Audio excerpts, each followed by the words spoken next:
Welcome to Sakshi education UPSC exam. ఇప్పుడు దానికోసం prepare అయ్యారు. సో సరే, కొంతమందికి మాత్రమే అవకాశం దక్కుతుంది, లక్షల మంది రాసినా కూడా.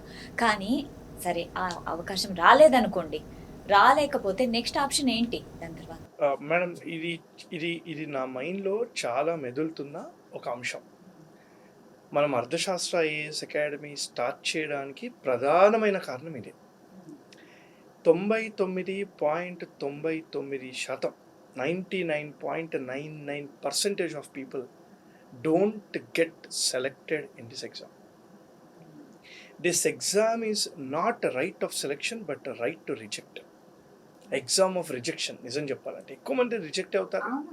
So it is an exam of rejection.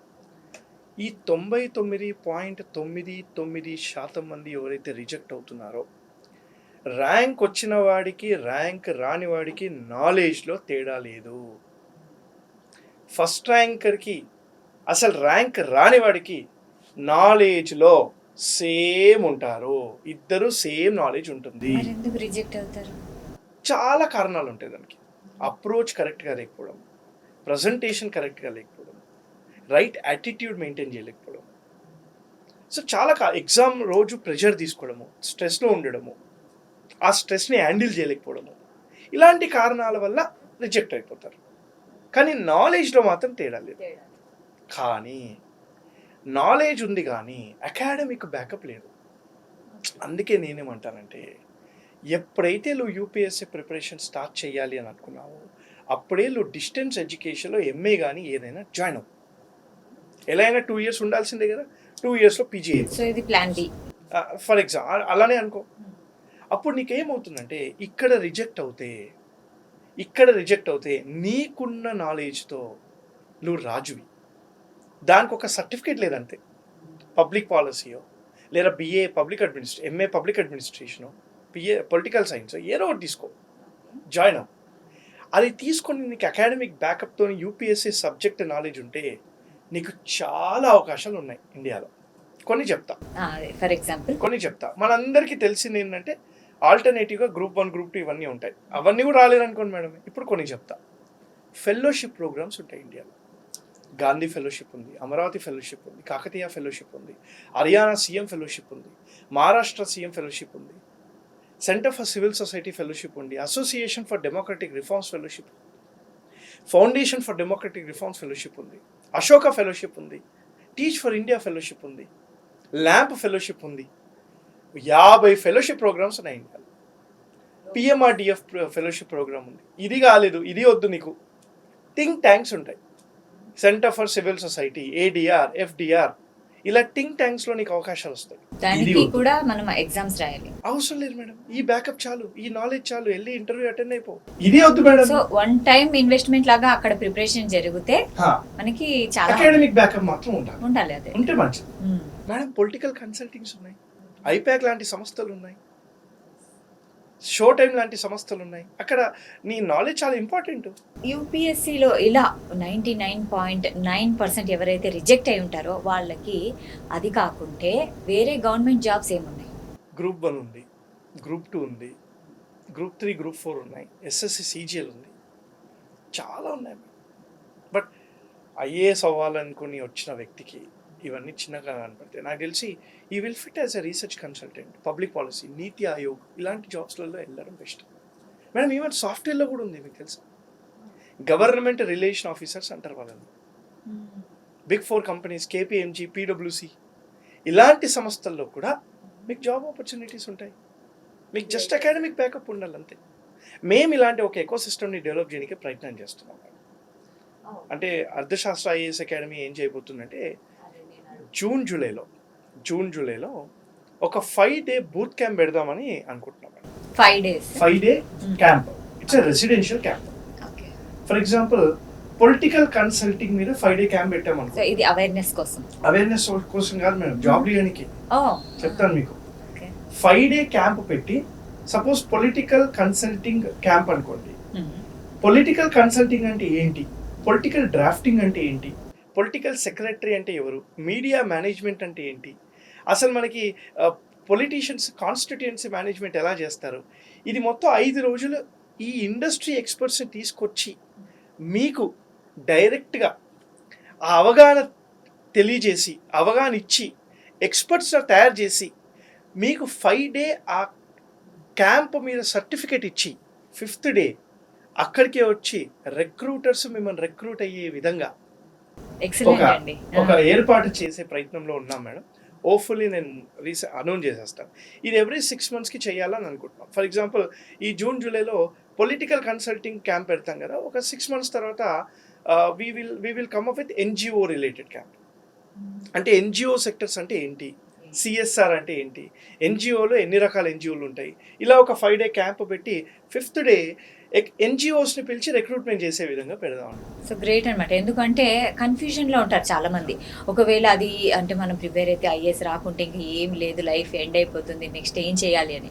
So ఇలాంటి అవగాహన వల్ల ఏమవుతుందంటే కాన్ఫిడెన్స్ బిల్డ్ అవుతుంది. Touch wood madam, touch wood. Hopefully we will do it.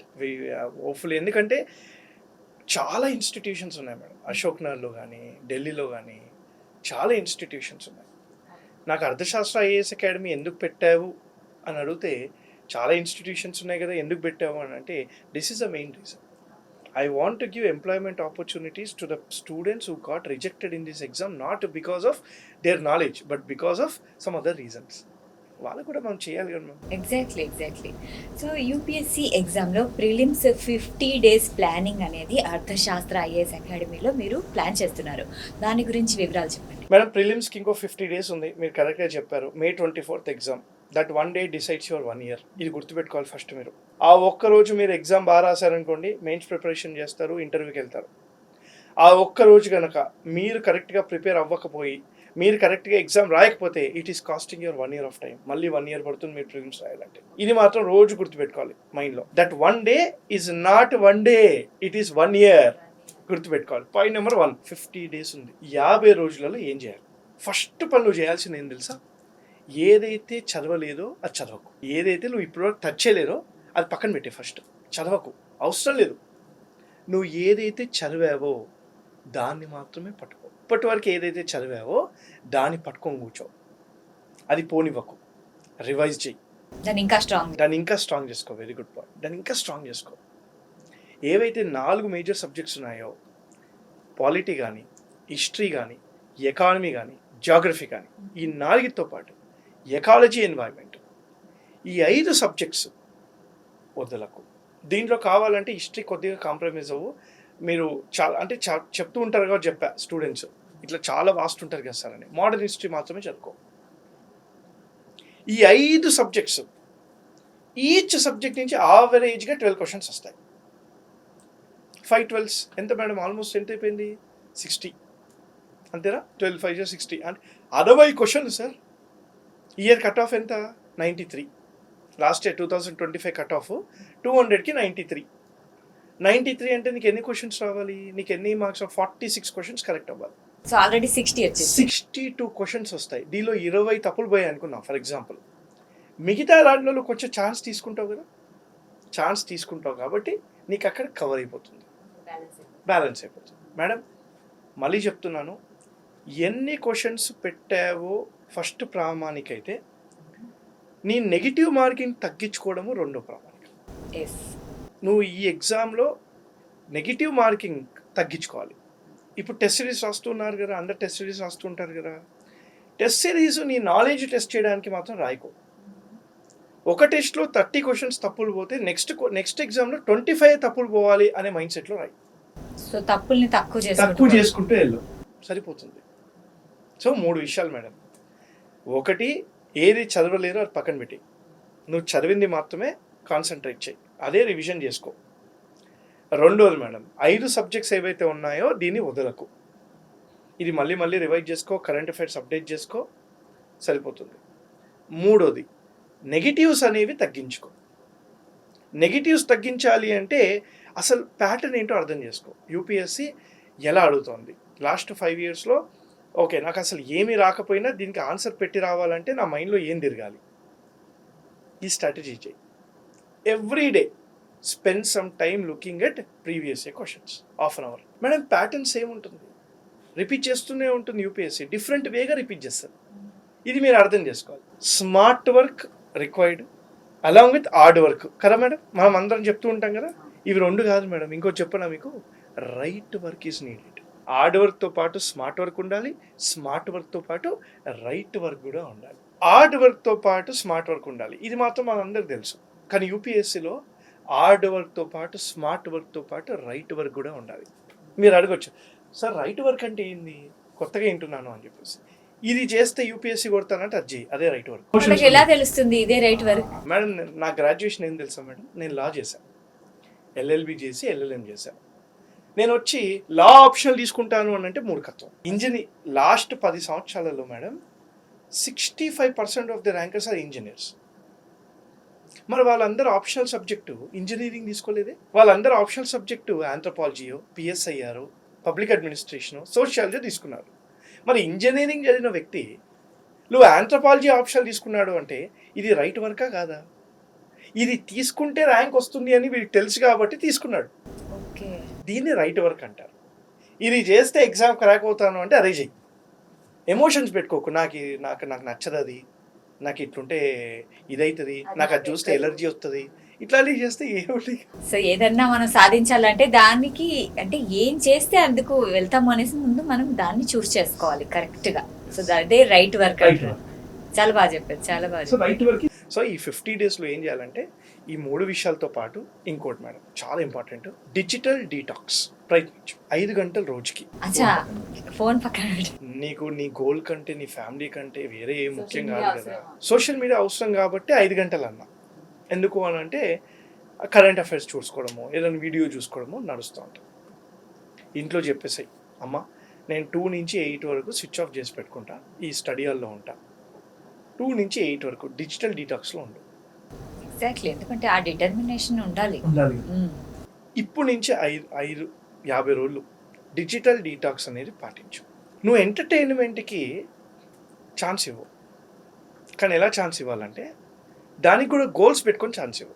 Suppose movie చూడాలనుకుంటున్నావు, మైండ్లో పెట్టుకో, ఈరోజు పాలిటీ సగం సిలబస్ రివైజ్ చేశాక మూవీ చూస్తా అని పెట్టుకో. సో దీనికి రిలేటెడ్ పెట్టుకో, ఎంటర్టైన్మెంట్ చెయ్యి, పర్లేదు. Boy friend, girl friend, friends పిలుస్తూ ఉంటారు, వాళ్ళతో మాట్లాడాలి, మాట్లాడు, వాళ్ళేం డిస్టర్బెన్స్ గారు మాట్లాడు. ఈరోజు నేను నా గర్ల్ ఫ్రెండ్ లేదా బాయ్ ఫ్రెండ్తో మాట్లాడాలి అంటే 3 చాప్టర్స్ కంప్లీట్ అయ్యాకనే మాట్లాడతాను పెట్టుకో. హ్యాపీ కదా మేడం, ఇది ఇటు గర్ల్ ఫ్రెండ్ సాటిస్ఫైడ్, ఇటు ప్రిపరేషన్ సాటిస్ఫైడ్, 2 అయిపోతాయి కదా, రెండింటికి సమాన న్యాయం. సో అయిపోతుంది కదా. సో నువ్వు ఏం పెట్టుకుంటావు అంటే నీ సెల్ఫ్ గోల్స్ పెట్టుకో. 5 గంటలు డీటాక్స్, డిజిటల్ డీటాక్స్. రోజు మార్నింగ్ లేవగానే టుడు ఈరోజు ఏం చేయాలనుకుంటున్నారో రాసి దానికి ఎంటర్టైన్మెంట్ అటాచ్. నేను ఇవాళ ఇన్స్టాగ్రామ్లో రీల్స్ చూడాలి, కానీ రీల్స్ చూడాలి అని అంటే నువ్వు ఈ పని చేయాలి, ఈ పని చేస్తేనే రీల్స్ చూడు అని చెప్పి పెట్టుకో. ఇవన్నీ కష్టం సార్, చెప్పినట్టు ఈజీ కాదు అని మీరు అనుకోవచ్చు. సర్వైవల్ ఆఫ్ ద ఫిటెస్ట్, ఎవరు చేస్తాడో వాడికే ర్యాంక్ వస్తుంది. ఎగ్జాక్ట్లీ, చాలా బాగా చెప్పారు. ఇంకా సింపుల్. కష్టం అనుకుంటే ఇక రాదు, ఓపెన్గా చెప్తున్నాం, మేము చేయలేకపోయినాం కాబట్టి ఫ్యాకల్టీలుగా అయ్యి ఫ్యాకల్టీగా క్లాసులు చెప్పుకుంటూ ఇన్స్టిట్యూట్ పెట్టుకుని రన్ చేస్తున్నాం. మా మిస్టేక్స్ మీరు రిపీట్ చేయొద్దు అని చెప్పేసి మా బాధ. అనుభవం నేర్పించిన ఆ పాఠాలు ఏవైతే ఉన్నాయో స్టూడెంట్స్కి చెప్తే వాళ్ళకి ఆ టైం సేవ్ అవుతుంది, చాలా ఫాస్ట్గా గోల్ రీచ్ అవుతారు. సో అర్థశాస్త్రలో జాయిన్ అయిన ఎవరైతే స్టూడెంట్స్ ఉన్నారో ఆస్పిరెంట్స్, వాళ్ళకి మీరు ఎలా గైడ్ చేస్తారంటే ఇండివిజువల్ స్టూడెంట్ వేరు కదా, ఒక్కొక్కళ్ళ థింకింగ్ వేరు, వాళ్ళ కెపాసిటీ వేరు, వాళ్ళని మీరు ఎలా గైడ్ చేస్తారు, ఎలా కనుక్కుంటారు? మేడం అర్థశాస్త్రంలో ఎవరైతే మాకు లాంగ్ టర్మ్ బ్యాచ్లో జాయిన్ అవుతారో వాళ్ళకి ఫస్ట్ రాగానే 1 వీక్ మొత్తం ఓరియంటేషన్ ఉంటుంది. ఆ 1 వీక్ వాళ్ళ attitude, right mind set change అవ్వడానికి, అంటే యూపీఎస్సీ ఓరియంటేషన్లో మైండ్ సెట్ ఉండడానికి వాళ్ళకి నీ బిహేవియర్ ఎలా ఉండాలి, నీ యాటిట్యూడ్ ఎలా ఉండాలి అని తెలియజేయడానికి బ్యూరోక్రాట్స్ని తీసుకొచ్చి 1 వీక్ సెషన్స్ పెడతాం. ఒక బ్యూరోక్రాట్ ఆలోచన ఎట్లా ఉంటుంది, ఒక బ్యూరోక్రాట్ ఎలా మాట్లాడతాడు, అతని యాటిట్యూడ్ ఎలా ఉంటుంది, అది ఇంకల్కేట్ చేసుకోవడానికి ఫస్ట్ 1 వీక్ మొత్తం అవే ఉంటాయి. దాని తర్వాత చాలా ఇంపార్టెంట్ పాయింట్ మేడం, అర్థశాస్త్ర ఐఏఎస్ అకాడమీలో ఏదైతే ఫ్యాకల్టీస్ క్లాసెస్ చెప్తారో, స్టూడెంట్స్ క్లాసెస్ వింటారో, ఈ క్లాసెస్ స్టార్ట్ అవ్వకముందు ఫ్యాకల్టీకి మరియు స్టూడెంట్కి మైక్రో సిలబస్ అనే ఒక కాపీ ఇస్తాం. సిలబస్ అంటే ప్రతి ఒక్క పేపర్ని డీకోడ్ చేసి మైక్రో సిలబస్గా దాని టాపిక్స్ డివైడ్ చేసి ఒక కాపీ ఏమో ఫ్యాకల్టీకి ఇస్తాం, ఒక కాపీ వచ్చేసి స్టూడెంట్కి ఇస్తాం. దీనివల్ల ఏమవుతుందంటే మేడం అకౌంటబిలిటీ వస్తుంది. అంటే స్టూడెంట్ వచ్చేసి ఈ టాపిక్స్ ఉంటాయా అని అతను తెలుస్తుంది, ఫ్యాకల్టీకి వచ్చేసి ఈ సిలబస్ కవర్ చేయాలి అని సార్ కూడా గమనిస్తాడు. అంటే సిలబస్ సగంలో అయిపోగొట్టడము, లేదా టాపిక్స్ కొన్ని చెప్పకపోవడం ఇట్లాంటివి కాకుండా ఇవన్నీ సిలబస్లో ఈ టాపిక్స్ అన్ని కంప్లీట్ చేయాలి అని చెప్పి డైరెక్ట్గా మేము చెప్పకుండా ఆ కాపీ ఇచ్చేసి ఇది చెప్పాలి సార్ అని చెప్పేసి వాళ్ళకు ఉంటుంది అనమాట. సో దట్ సెల్ఫ్ అకౌంటబిలిటీ అనేది ఫ్యాకల్టీ క్రియేట్ చేస్తాం, అవేర్నెస్ అనేది స్టూడెంట్కి క్రియేట్ చేస్తాం. వాళ్ళు కూడా ఓ ఇంత ఉంటుందా అని చెప్పేసి. ఇది మేడం. ప్రతి మైక్రో సిలబస్ ఏదైతే ఉంటుందో ఆ టాపిక్కి సంబంధించి ఎంసీక్యూస్ అనేది మన యాప్లో ఇస్తాం. అంటే ఒక టాపిక్ చదవగానే దాని రిలేటెడ్గా ఉన్న ఎంసీక్యూస్ ప్రాక్టీస్ చేయడానికి. సో ఆ మైక్రో సిలబస్లో 500 టాపిక్లు ఉన్నాయి. 500 టాపిక్లు, ఈచ్ టాపిక్కి మినిమం 10 నుంచి 15 క్వశ్చన్లు ఉంటాయి యాప్లో. ఇవన్నీ ప్రాక్టీస్ చేస్తూ ఉంటారు. ఇది second one madam. Third one కూడా అయిపోయింది. ఫోర్త్ వన్ మేడం, ప్రతి స్టూడెంట్కి మేము ఒక లాగ్ బుక్ ఇస్తాం. యాక్చువల్గా ఈరోజు మీ క్వశ్చన్ అడుగుతారని తెలియదు, లేకపోతే టెస్ట్ ఉండే. ఏదైతే log book, we are very proud madam, log బుక్ని ఈ ఫీల్డ్లో for the first time introduce చేసింది మేమే. ఏంటి లాగ్ బుక్ అంటే ఏంటి? ఈ లాగ్ బుక్ ఏంటంటే నీ ముఖ చిత్రం. లాగ్ బుక్లో ఎవ్రీ డే నువ్వు ఎన్ని గంటలు చదివావు, ఏ క్లాసులు విన్నావు, రైట్, నువ్వు ఆన్సర్ రైటింగ్ రాసావా లేదా, నువ్వు ఇవాళ ఏం చదువుదాం అనుకుంటున్నావు, ఎక్కడ నీకు ప్రాబ్లమ్స్ వస్తున్నాయి, రేపేం చేద్దాం అనుకుంటున్నావు అని చెప్పి రాయాలి. ఎప్పుడు రాయాలి తెలుసా మేడం? క్లాసెస్ అన్నీ అయిపోయి ఇంటికి వెళ్ళేటప్పుడు రాసి ఆ బుక్ ఇన్స్టిట్యూట్లోనే పెట్టాలి. నేను మానిటర్ చేస్తాను. సో ఇది ఒక విధమైన అలవాటు చేయించడం. లాస్ట్ 8 months నుంచి మా స్టూడెంట్స్ అందరూ లాగ్ బుక్ రాస్తున్నారు. ఫ్యూచర్లో కూడా వాళ్ళకి చాలా యూజ్ అవుతుంది. వాళ్ళకి తెలుస్తుంది నేను ఎక్కడ స్టాండ్ అవుతున్నానో నాకు తెలుస్తుంది. ఇంకోటి మేడం, లాగ్ బుక్లో తప్పులు రాసావు, నిన్ను నువ్వు మోసం చేసుకున్నట్టే. అవకాశాలు అనేవి ఇస్తాం, ప్రయత్నించే వే అనేది చూపిస్తూ ఉంటాం. సో లాగ్ బుక్ ప్రతిరోజు రాస్తారు మా స్టూడెంట్స్.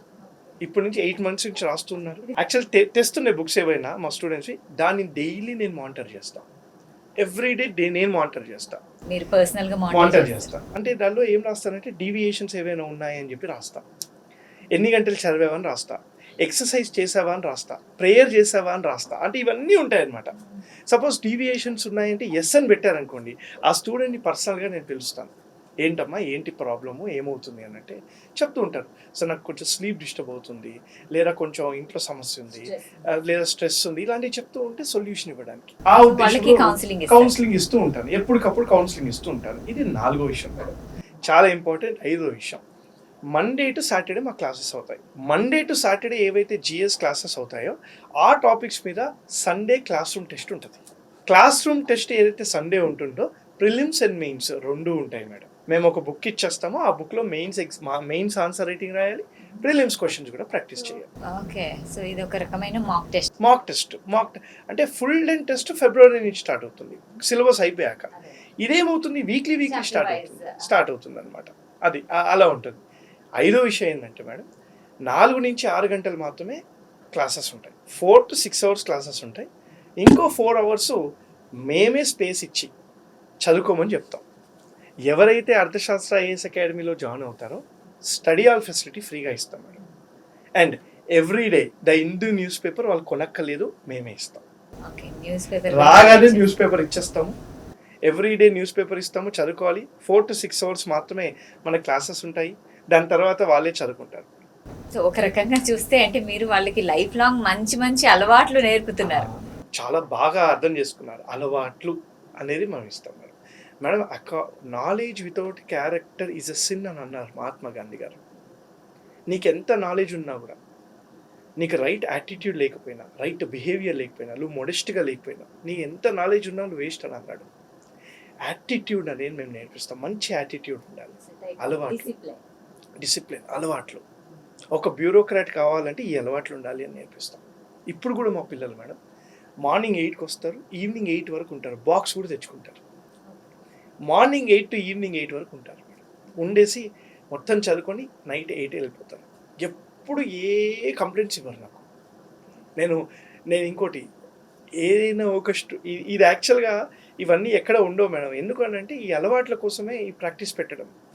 ఏదైనా ఒక స్టూడెంట్ క్లాస్కి రాకపోతే లీవ్ లెటర్ రాయించుకుంటాను నేను. కోచింగ్కి జాయిన్ అయ్యారు డబ్బులు కట్టి, కానీ వాళ్ళ దగ్గర లీవ్ లెటర్ నేను రాయించుకుంటా. సో అంటే గవర్నమెంట్ జాబ్ రాకముందే ఒక గవర్నమెంట్ ఆఫీసర్ ఎలా ఉండారో మీరు చెప్పేస్తారు. ఖచ్చితంగా నేను ఇవన్నీ మన ఇన్స్టిట్యూట్కి వస్తే చూపిస్తాను, లీవ్ లెటర్స్ చూపిస్తాను, లాగ్ బుక్ చూపిస్తాను, మైక్రో సిలబస్ చూపిస్తాను. అంటే ఇవేమవుతుందంటే దీనివల్ల ఒక సెన్స్ ఆఫ్ అకౌంటబిలిటీ అనేది వాళ్ళలో క్రియేట్ అవ్వాలి అని చెప్పేసి.